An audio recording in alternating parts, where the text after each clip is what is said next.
Hi, this is Mike from Mike's Unboxing Reviews and How To, and on today's video we'll be taking a look at what is possibly the cheapest 4K 24-inch monitor you can buy on the market today. But is it any good? Let's find out.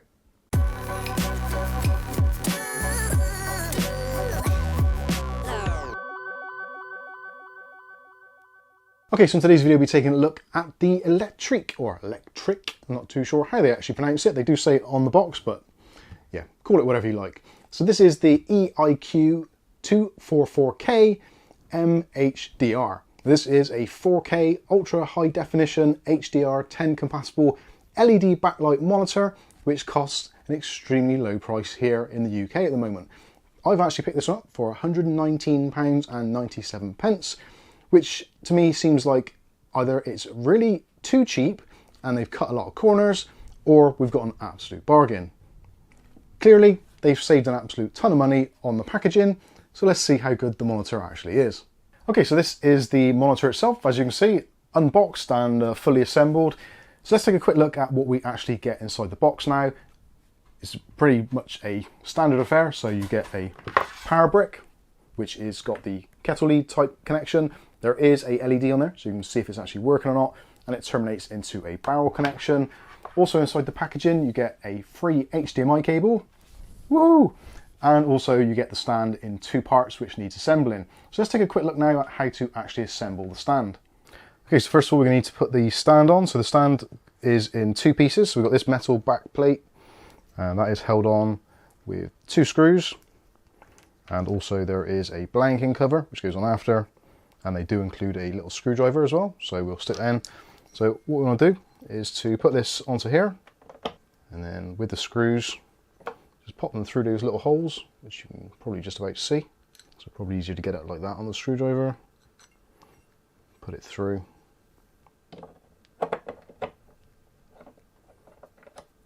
Just do that up nice and tightly. And then with the other screw, put it on the end of the screwdriver, down inside.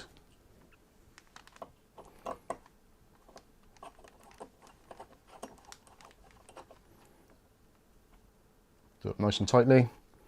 Then you've got this little plastic section here. Just there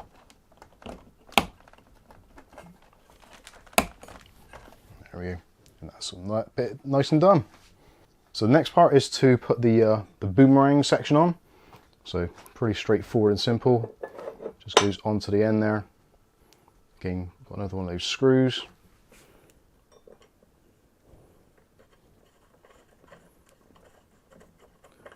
Tighten that up all the way. That's it, job done. So with the stand assembled and everything all put together, what are my first impressions of this monitor? So first of all, the thing which kind of strikes me immediately is the bezels. Now the bezel is actually quite a chunky beast, a little bit bigger than what we're used to seeing on modern monitors these days, but essentially you're not really going to be looking at the bezels, you're going to be looking at the screen. So to me, it's one of those things which, although does add a little bit of date to the actual monitor design, it doesn't affect the actual performance. So drilling quickly down through the specifications again, so this is 4K Ultra HD, HDR10 compatible, LED backlit. We've also got 60Hz display, which is FreeSync compatible, which if you're using 4K on a moderate graphics card, then that FreeSync is really going to play a very good part. Connectivity is actually really good. On the back there, we've got 4 different connections. So you've got 2 HDMI, which supports up to HDMI 2.0, and also we've got 2 DisplayPort connections, both of which support DisplayPort 1.2. Also, the monitor boasts a pair of 3-watt speakers, which are not entirely brilliant, but they certainly get the job done. And if you're using this in an environment where you just need to monitor audio, they're absolutely fine. Obviously, for listening to movies and things like that, you probably want to invest in something a little bit better, or just stick on a headset. The response time on this monitor isn't the greatest. We're looking at 9.5 milliseconds, but saying that, actually in some gameplay, which you'll probably see from some footage, it doesn't appear to make any real difference and was extremely enjoyable to use. In the menu, there is an option for an overdrive setting, which will drive the response time down a little bit, although to be honest with you, in my testing, I didn't really notice any difference either way. Looking at some of the specifications of this actually on a technical level, so this does support 98% of the sRGB gamuts, which is absolutely fine, gets the job done. And actually looking at the display, you're probably not getting it on the camera, but actually the display is a very, very nice display with nice dark blacks, and it is extremely bright. Where it does fall down and obviously belies some of its budget nature, the 78% of the Adobe RGB is a little bit on the low side, but realistically, are you going to be spending around about £120 on a professional grade monitor for editing videos and photos? Probably not. All these specs are backed up with a 2-year warranty, so that's a pretty decent warranty in my opinion. Looking at the back of the monitor, so we've got pretty much the usual setup here. So there is an option for VESA mounting, which is supporting VESA 100 style. The stand itself, there is a little bit of adjustment on there, so there is some tilt in the up and down, which actually stays in position quite nicely, so that's okay. There's no height adjustment on this or no swivel, that kind of thing.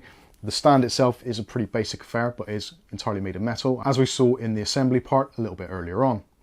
Again, looking at the back and underneath, we've got all the connectivity on one side. So we have our DC jack inputs, followed by a pair of HDMI ports, again, HDMI 2.0, and then we've got 2 display ports, which are DisplayPort 1.2. This for me actually is a really good option.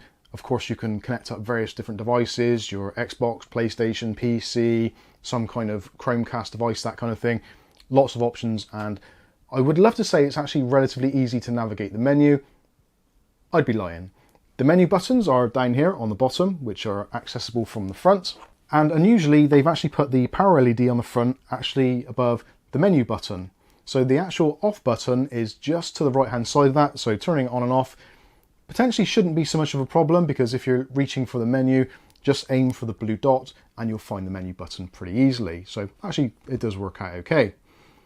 Skipping through the menu section, as you'll probably see on the screen now, there's various settings. It's a relatively minimal affair, but all the usual things are there. So you can turn on things like FreeSync, your overdrive levels, adjust obviously contrast, brightness, etc., changing color temperatures and all that kind of usual stuff, and all the things you'd normally see in a menu, including things such as volume. So now I've got the monitor plugged in, so let's fire up and see what it's all about. So it comes up first of all with the Electriq logo on there, and then we're going to go into our Windows desktop.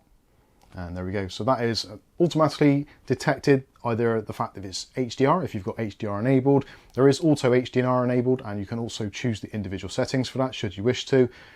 This actually looks really, really bright, and currently the monitor is currently set to, if I can find the button first time, there we go. So as you can probably see, the brightness is currently set to 0. Yeah, absolute 0. So you get an idea of how bright this thing actually is. So if we adjust the brightness now, you'll see how bright this thing actually gets.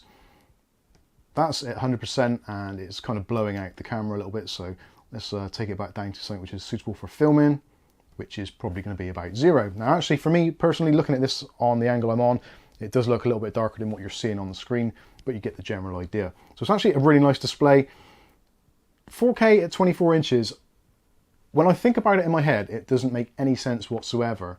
But actually using it, it does feel a lot better than 1080p. I think I'm actually going to be a convert. Pretty much all the monitors and TVs in our house at the moment are either 1080p or 1440p. This is actually the first 4K device I've actually owned. And I hate to say it, but I think I'm going to have to start changing my other monitors, which is going to cost me a fortune. Although maybe it won't if I go along with the Electriq brand.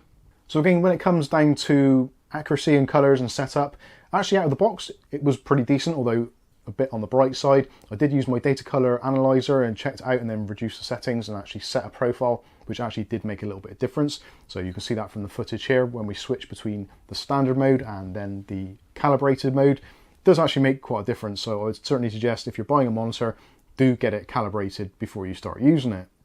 Another feature which has got built into it, along with its FreeSync credentials for gaming, there is also actually a crosshair on the screen for gamers. So if you're playing a game which doesn't have a crosshair, then you can actually put in your own, and you've got a choice of different crosshairs which are available.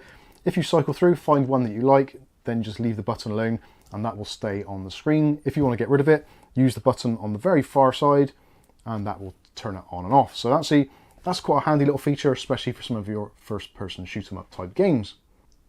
When it comes to 4K content, you'll see some playback now. Obviously, I've recorded this on the camera, so it isn't going to be exactly what you see with your own eyes, but actually it looks very good. The reproduction, the color, etc. Considering this is actually a VA panel rather than IPS, Actually, to me, it looks a lot like IPS. Comparing my older AOC 1440p monitor, which is IPS, against this VA panel, they do look very, very similar. Panning around from shots are actually very smooth in playing some games. Now, I was using a Radeon RX 6500 XT, which is definitely not the best choice of graphics card to use for gaming, but actually playing a little bit of Rocket League earlier at 4K, I actually still managed to get some decent frames, and the FreeSync really did kick in there, leveling out those frames and making it a very enjoyable experience. So overall, to summarize, what do I actually think? Now, it's not at the point where I'm thinking I've wasted money. It certainly isn't. I do know for a fact that I could have spent a little bit more money and got something a little bit better, as is always the case. Your use case scenario is going to be very different for individuals. I totally appreciate that. But for me personally, using this for helping set up my 4K streams or looking at some of my 4K footage from the YouTube channel, this is actually going to be really useful to me to see how clear and how crisp images actually are before they get put out onto the channel. So for me, in that terms, it's absolutely brilliant. I didn't need to spend a huge amount of money in order to get a decent visual reproduction.